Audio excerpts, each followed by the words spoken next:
સરદાર સન્માન યાત્રાની આજથી શરૂઆત કરવામાં આવી છે। બારડોલીથી સોમનાથ સુધીની આ યાત્રામાં મોટી સંખ્યામાં લોકો જે છે તે જોડાયા હોવાના સમાચાર મળી રહ્યા છે। 18 જિલ્લાના 365 જેટલા ગામોમાં આ યાત્રા જે છે તે ફરી અને સોમનાથ ખાતે પહોંચવાની છે। એટલે કે બારડોલીથી સોમનાથ સરદાર સન્માન યાત્રા અને સોમનાથ સુધી 12 દિવસની યાત્રા છે। 22 સપ્ટેમ્બર પ્રથમ નોરતે આ યાત્રા સોમનાથ પહોંચે એટલે સરદાર સાહેબની કર્મભૂમિ બારડોલીની સરદાર સાહેબની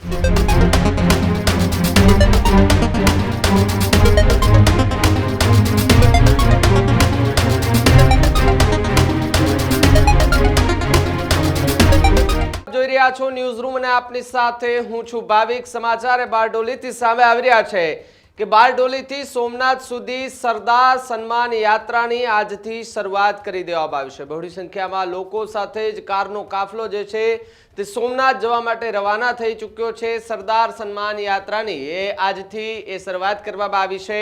બારડોલીથી સોમનાથ સુધીની આ યાત્રામાં મોટી સંખ્યામાં લોકો જે છે તે જોડાયા હોવાના સમાચાર મળી રહ્યા છે।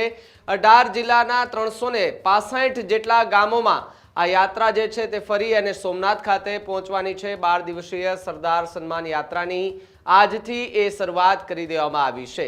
જે પ્રમાણે વાત કરવામાં આવે તો ઘણા લાંબા સમયથી આમનું એક ચર્ચા ચાલતી હતી। સાથે જ રૂટમાં રાજવી પરિવારોના વંશજો જે છે તે સન્માન કરશે। સાથે જ શહીદ જવાનોના પરિવારનું પણ સન્માનનું આયોજન કરવામાં આવ્યું હોવાની વિગતો મળી રહી છે। સરદાર પટેલની વિચારધારા જન જન સુધી જવાનો જે છે તે પ્રયાસ કરવામાં આવી રહ્યો હોવાની વાત સામે આવી રહી છે। સાથે જ જીપી વસ્ત્રપરા ચેરિટેબલ ટ્રસ્ટ દ્વારા આ જે આયોજન જે છે તે કરવામાં આવ્યું છે। સાથે જ જો વાત કરવામાં આવે તો સરદાર પટેલની 150મો જન્મ જયંતિ વર્ષ નિમિત્તે આ આયોજન કરવામાં આવ્યું હોવાથી બહોળી સંખ્યામાં લોકો જે છે તે જોડાયા છે। કછોલી, ગણદેવી, નવસારી, મોટા વરાછામાં રાત્રિ રોકાણ જે છે તે કરવામાં આવશે। સાથે જ કામરેજ, ભરૂચ, બરોડા, કરમસદ, અમદાવાદ, ગારિયાધાર સાથે જ સોમનાથ સુધીના જેટલા રૂટો છે જેમાં સૌરાષ્ટ્ર, દક્ષિણ ગુજરાતથી લઈ અમદાવાદથી લઈને બધી જગ્યાએ એમના ઉતારા કરવામાં આવશે। અમરેલી, જુનાગઢ, મેંદરડા સહિતના વિસ્તારોમાં વિસ્તારોમાંથી સરદાર સન્માન યાત્રા જે છે તેની આજે શરૂઆત કરી દેવામાં આવી છે। જે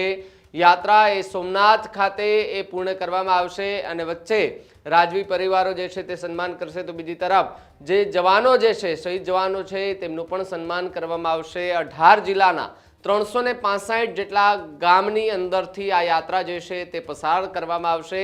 12 દિવસની આ સરદાર સન્માન યાત્રાની બારડોલીથી જે છે તે આજે શરૂઆત કરવામાં આવી છે।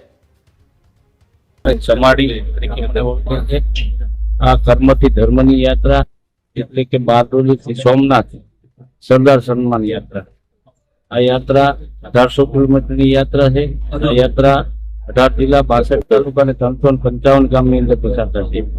આ યાત્રાના માધ્યમથી સરદાર સાહેબની 150મી જન્મ જયંતિ આવી રહી હોય ત્યારે આ યાત્રાના માધ્યમથી સરદાર સાહેબના વિચારો ઘર સુધી પહોંચાડવાના પ્રયત્ન કરવામાં આ યાત્રા દરમિયાન ગામો ગામ એક વૃક્ષ મંદિરની પણ સ્થાપના કરવામાં આવે છે કે વડલો પીપળો ને ઉમરો એટલે કે બ્રહ્મા વિષ્ણુ મહેશ જો આ દેશની હરિયાળી બનાવવા માટે સરદાર સાહેબના જે વિચારો હતા તો પર્યાવરણ માટે પણ આ યાત્રા માધ્યમથી કામ થશે। અને આ યાત્રાની અંદર આવનારી યુવા પેઢી કે આજની યુવા પેઢીને સંદેશો આપવામાં આવશે કે સરદાર સાહેબના જે વિચારો જીવનની અંદર ઉતારી તો સરદાર સાહેબને રાહે ચલી આ દેશને એક કરવા ભારતને એક બનો નેક બનવા જાતિ જાતિના ભેદભાવ છોડી સર્વ સમાજ આ યાત્રાની અંદર જોડાવાના છે। આજે માત્ર કોઈ એક સમાજ નહીં, દરેક સમાજના લોકો પધાર્યા છે। યાત્રા પણ સર્વે સમાજની છે। જીપી વસ્ત્રપરા ચેરિટેબલ ટ્રસ્ટ અને ગોપાલભાઈ દ્વારા એમનું આયોજન થયું છે। સ્વરાજ આશ્રમ બારડોલી ખાતેથી લઈ અને સોમનાથ સુધી 12 દિવસની યાત્રા છે। 22 સપ્ટેમ્બર પ્રથમ નોરતે આ યાત્રા સોમનાથ પહોંચે એટલે સરદાર સાહેબની કર્મભૂમિ બારડોલીથી સરદાર સાહેબની ધર્મભૂમિ સોમનાથ, કર્મભૂમિથી ધર્મભૂમિની વચ્ચેના 1700 કિલોમીટર 365 થી પણ વધારે ગામો, તાલુકાઓ, જિલ્લાઓ કુલ મળીને આ યાત્રાનો ઉદ્દેશ આજના યુવાનો, આજની પેઢી, આજનો સમાજ સરદાર સાહેબને જાણે, સરદાર સાહેબને સમજે અને સાથોસાથ યાત્રાના માધ્યમથી વૃક્ષારોપણ પણ થઈ રહ્યા છે। દરેક રાજવી પરિવારો કે જેમણે ભારતના અખંડ દેશની નિર્માતામાં પોતાનું રજવાડું સમર્પિત કર્યું છે દરેક રાજવી પરિવારોને સન્માનવાનો, સ્વતંત્ર સેનાનીઓને સન્માનનો પણ કાર્યક્રમ છે. ખૂબ મહત્વપૂર્ણ યાત્રા છે, ખૂબ ઐતિહાસિક યાત્રા છે અને ઘણા વર્ષો પછી ગુજરાતમાં આવી યાત્રા થઈ રહી છે કે જેનાથી આજના યુવાનો મહાપુરુષોને